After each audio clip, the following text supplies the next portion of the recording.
Si zodpovedný? Super.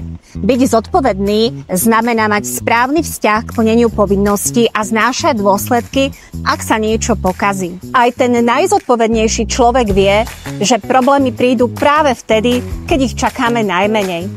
Tvoj pes vbehne pod auto a spôsobí dopravnú nehodu. Tvoje dieťa zrazí niekoho na kolobežke. Tvoja káva sa zrazu ocitne na kolegovom notebooku. Stačí len 1 sekunda a účet sa šplhá do tisícov.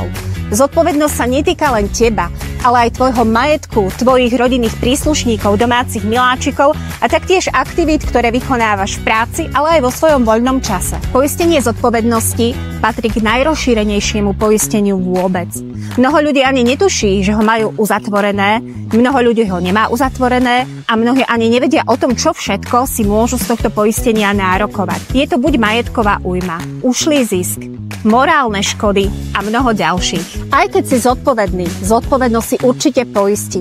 Zaskočiť ťa môže úplne všade, kedykoľvek a kdekoľvek.